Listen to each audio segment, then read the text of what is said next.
আসসালামু আলাইকুম। Welcome to BD study apps.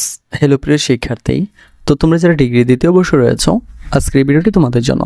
আমাদের আজকের টপিক ইসলামিক স্টাডিজ চতুর্থ পত্র। তো তোমাদের যাদের এই টপিকটি রয়েছে প্রথম থেকে শেষ পর্যন্ত দেখো, তো আশা করি অনেক কিছু বুঝতে পারবে। আর যাদের সাজেশনটি প্রয়োজন তারা সরাসরি দেওয়া স্ক্রিনে দেওয়া নাম্বারে আমাদের সাথে যোগাযোগ করতে পারো। তো চলো বেশি কথা না বাড়িয়ে আমরা শুরু করি আমাদের আজকের ভিডিওটি। আমি তোমাদেরকে কবিভাগ থেকে কয়েকটি প্রশ্ন দেখিয়ে দিচ্ছি। আমাদের প্রথম প্রশ্ন, ফিকহ শব্দের ব্যুৎপত্তিগত অর্থ কী? মনে রাখতে হবে ফিকহ শব্দের ব্যুৎপত্তিগত অর্থ উন্মোচন করা। আমাদের 2 নম্বর প্রশ্ন, ফিকহ শাস্ত্রের প্রচলিত রূপটির জনককে? উত্তর হচ্ছে ফিকহ শাস্ত্রের প্রচলিত রূপটির জনক ইমাম আবু হানিফা রহমতুল্লাহ আলাইহি।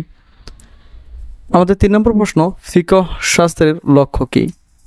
উত্তর হচ্ছে ফিকহ শাস্ত্রের লক্ষ্য মানুষের জন্য মানুষের হুকুম আহকাম অনুশীলন সহজসাধ্য করা। 4 নম্বর প্রশ্ন, আশরাফুল মাকলুকাত কারা? উত্তরটা হচ্ছে আশরাফুল মাকলুকাত হলো মানব জাতি। 5 নম্বর প্রশ্ন, আশরাফুল মাকলুকাত শব্দের অর্থ কী? তোমরা সকলেই জানো যে আশরাফুল মাকলুকাত শব্দের অর্থ সৃষ্টির সেরা জীব।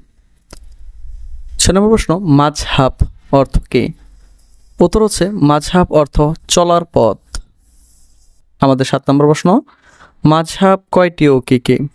উত্তরটা হচ্ছে মাযহাব 4টি।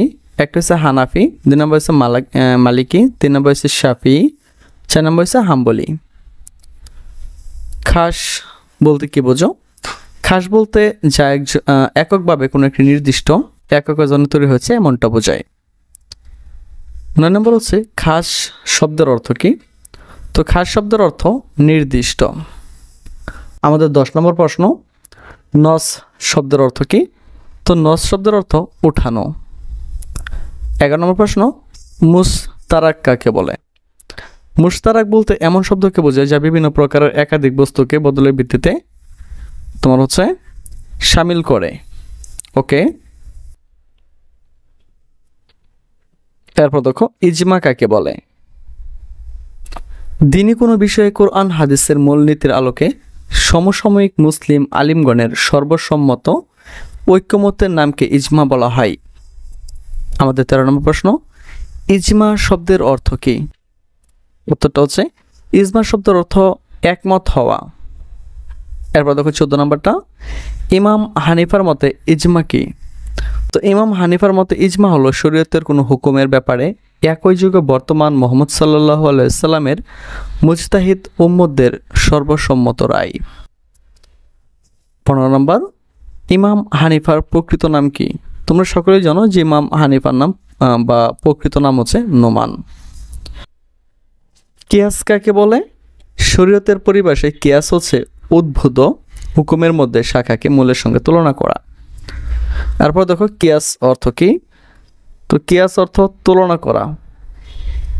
18 নম্বর, ইজতিহাদ কি? শরীয়তের পরিভাষায় বিশ্বাসগত ও কর্মজাতীয় সত্য উপলব্ধির জন্য প্রাণান্তর প্রচেষ্টাকে ইজতিহাদ বলা হয়। ওকে, তারপর দেখো আদালত শব্দের অর্থ কি? তো আদালত শব্দের অর্থ হচ্ছে বিচারালয়। 20 নম্বর হচ্ছে সুন্নাহ বলতে কি বোঝো? রাসূল সাল্লাল্লাহু আলাইহি ওয়াসাল্লামের কথা, কাজ, মনোসম্মতি ও সাহাবায়ে কেরামের কথা ও কার্যাবলীকে সুন্নাহ বলা হয়। 21 নম্বর, তাহারাত কাকে বলে? তোমরা সকলেই জানো যে পাক পবিত্রতা অর্জন করাকে তাহারাত বলা হয়। 22 নম্বর, নাজাসাত কাকে বলে? মানুষ বা জীবজন্তুর শরীর থেকে যে ময়লা বের হয় তাকে শরীয়তের ভাষায় নাজাসাত বলা হয়। 23 নম্বর, নাজাসাত কত প্রকার? তোমরা সকলেই জানো যে নাজাসাত হচ্ছে 2 প্রকার। এরপরে নাজাসাতের বিপরীত শব্দ কি? তো নাজাসাতের বিপরীত শব্দ হচ্ছে তাহারাত।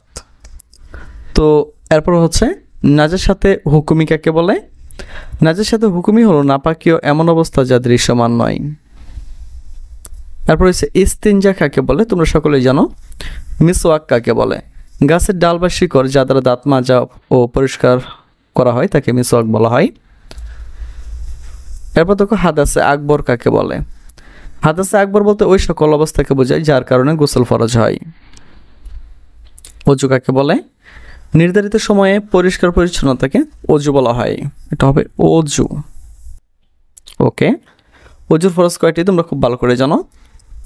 অজুর জন্য পানি না পাওয়া গেলে কী করতে হবে? তায়াম্মুম করতে হবে। গোসল কাকে বলে? পবিত্রতা ও আল্লাহর নৈকট্য লাভের উদ্দেশ্যে পবিত্র পানি দ্বারা সমস্ত শরীর ধৌত করাকে গোসল বলা হয়। এবার দেখো গোসল কত প্রকার তোমরা সকলে জানো। গোসল হচ্ছে 4 প্রকার। তায়াম্মুম কাকে বলে? পবিত্র হওয়ার নিয়ত পবিত্র মাটি দ্বারা মুখমণ্ডল বা উভয় হাত কনুই সহ মাসে করাকে তায়াম্মুম বলা হয়।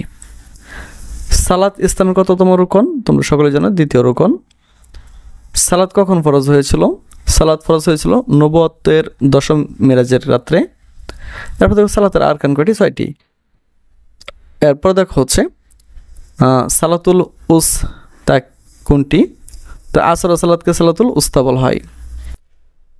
তারপর দেখো শাফাক কি? মাগরিব নামাজের পর পশ্চিম আকাশে যে লালিমা রেখা দেখা দেয়, সে রেখা দূর হওয়ার পর যে সাদা শুভ্র রেখা দেখা যায় তাকে শাফাক বলা হয়। লাইলাতুল কদর অর্থ হইতেছে সম্মানিত রাত। শবে কদর কি? শবে কদর হচ্ছে 1000 মাস হচ্ছে উত্তম রজনী। তো এইভাবে কবিভাগ, খবিভাগ, গবিভাগ সম্পূর্ণ আমাদের প্রশ্ন প্লাস উত্তর সহ সাজানো রয়েছে। তো চাইলে কিন্তু তুমি আমাদের সাথে কন্ট্যাক্ট করে এগুলো খুব সহজে নিয়ে নিতে পারো। তো আজকে এখান থেকে বিদায় নিচ্ছি। কথা হচ্ছে আবার একটু নতুন ভিডিওতে। সে পর্যন্ত সকলেই ভালো থাকো, সুস্থ থাকো এবং সাথে থাকো বিডি স্টাডি অ্যাপসের।